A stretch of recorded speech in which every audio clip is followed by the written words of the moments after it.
dia, boa tarde, boa noite. Estamos aqui regressando na nossa viagem a São Félix do Araguaia e estamos com Antônio Canuto, o autor desses 2 livros aqui maravilhosos. Ele vai se apresentar um pouquinho. Pode falar, Canuto. Prazer estar com a gente. Bom dia, boa tarde, boa noite para quem hoje está assistindo também, né? Mas eu sou Canuto, conheci Pedro em 68 quando ele chegou. Eu estava trabalhando no seminário lá em Rio Claro, em São Paulo, ele passou por lá e lá no seminário foi recolhido o material que foi para montar a casa dele lá quando chegasse em São Félix, né? E, passando o tempo, eu fui para lá visitar um grupo de ex-seminaristas que moravam comigo, que foram para lá para ser professores, lá em São Félix. A primeira escola, o Ginásio Estadual do Araguaia. Depois, em 71, eu voltei. Lá, no dia 7 de agosto de 71, teve a ordenação do irmão Manuel, o companheiro de Pedro, que veio com ele da Espanha, era irmão, e foi ordenado padre. Dom Tomás Balduino foi quem fez a ordenação. E aí, Pedro, naquele momento, tinha recebido a nomeação para bispo e ele já tinha redigido até uma carta de renúncia. Aí Dom Tomás falou, espera aí. Aí reuniram toda a equipe pastoral, eu não fui, não era da equipe, estava visitando, né? Padres, religiosas, leigos que estiveram lá na ordenação do Manuel, e convenceram Pedro que ele deveria assumir, aceitar. Foi no dia 8 de agosto de 71. Impressionante a morte dele, foi no dia 8 de agosto, agora de 2020, né? A mesma data. Então, e eu resolvi, falei, eu posso te ajudar aí, eu pensei, né? Você vai escrever uma carta contando a história dessa igreja, né? Eu posso te ajudar. E eu fui procurar o material que faz parte da segunda parte da carta pastoral, que são os documentos, né? Eu juntei os documentos, organizei, botei em ordem e tal, né? E até redigi alguma parte daquela carta pastoral também, né? Então, eu fui lá visitar e acabei ficando, né? Aí fiquei lá até 1997, quando eu vim para a CPT Nacional, aqui em Goiânia, na Secretaria Nacional. Então, meu contato com Pedro foi desde aqueles primórdios, né? E a gente sempre teve uma boa relação e tal. Eu nunca vivi com ele na casa dele.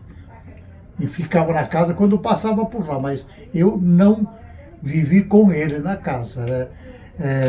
Eu fui para Santa Terezinha para socorrer uma situação quando houve um confronto dos poceiros com a polícia e os jagunços da grande empresa Codear, a Companhia de Desenvolvimento do Araguaia, que era do Banco de Crédito Nacional, e aí Pedro pediu para eu ir para lá para ficar uns 4, 5 dias, enquanto o padre Jantel, que era o vigário de lá, saiu para contar a versão do lado dos poceiros do que tinha acontecido. E aí Jantel começou a ser perseguido, procurado para ser expulso, e eu acabei ficando lá 13 anos em Santa Terezinha, né? Jantel depois, um dia tentou voltar, a polícia quis prender, a gente conseguiu tirar ele de volta de lá. Aí, depois, quando o processo dele já na Justiça Militar estava correndo, ele voltou, mas logo em 73, ele foi condenado a 10 anos de prisão. Ficou preso 1 ano lá em Campo Grande, no Mato Grosso, que hoje é Mato Grosso do Sul, e depois o Superior Tribunal Militar se declarou incompetente, achava que a situação dele não era um perigo para a segurança nacional. Aí ele foi libertado, mas conseguiram fazer toda uma conjugação para que ele saísse do Brasil. E ele concordou com a proposta, saiu para a França, né, de onde ele era, junto da família, e em 75 ele voltou, e ao voltar ele nem chegou na região, ele estava em Fortaleza visitando Dom Aloysio, e lá foi preso e depois expulso do Brasil, né? Então, e eu acabei ficando, então, né, quando tudo isso aconteceu, né? Então foi todo um processo que a gente acompanhou durante todo esse tempo, e por isso os livros que eu escrevi praticamente são a reprodução da história vivida naquela região durante esses anos todos.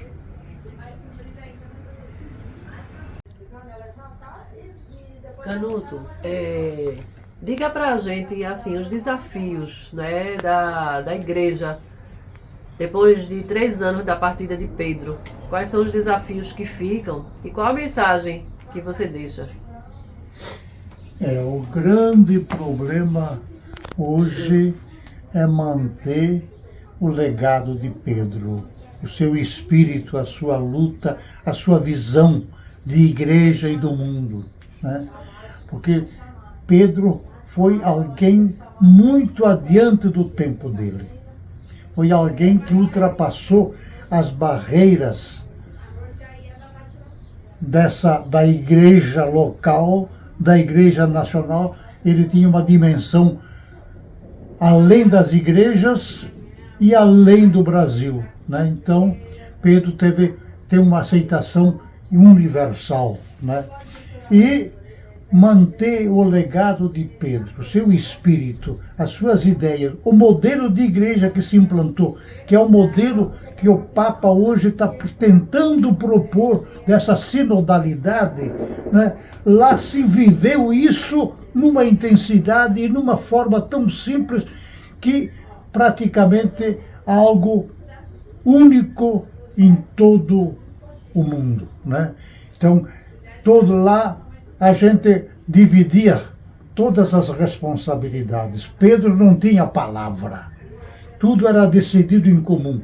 Padres, religiosas, leigos, leigas, todo mundo participava e a decisão era coletiva.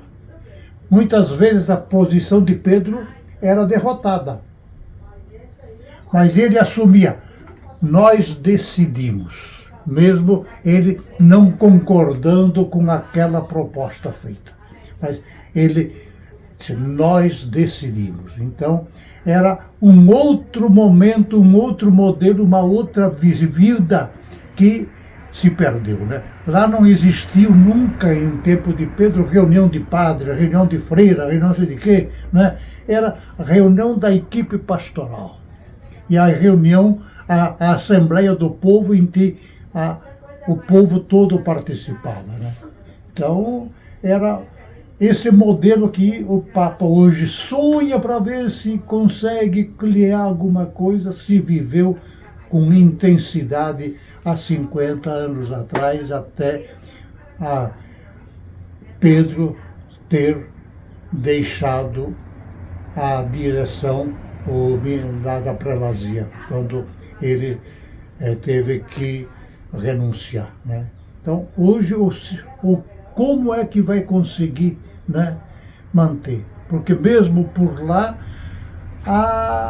o estilo de vida, o estilo de igreja já é outro, completamente diferente, que a gente não reconhece mais o estilo de vida de Pedro e daquela equipe primeira, né? de fato, também a realidade da região mudou muito, né? Antigamente eram poucas comunidades, hoje em dia já tem 15 municípios, né? E chegou gente de tudo que é lado que não teve participação na história daquela região, né? Mas também não tem sido feito, eu acho, um trabalho para tentar colocar essa história ao nível do povo, né? E, hoje em dia, o agronegócio tem tomado conta e é que comanda o espírito e a coisa. Eles que comandam os meios de comunicação, eles que, então, tentam fazer a cabeça do povo. Eles têm a hegemonia hoje, que naquele primeiro momento, praticamente, a gente podia dizer que a hegemonia era da prelazia de São Félix do Araguaia, né? Então, o grande desafio é como ainda manter aceso aquele espírito de Pedro, aquele espírito daquela primeira igreja que se viveu naquele espaço. Muitíssimo obrigada por todo esse seu tempo dedicado a gente, por ter escrito livros tão bacanas, tão importantes. Muita saúde, muitas felicidades para o senhor.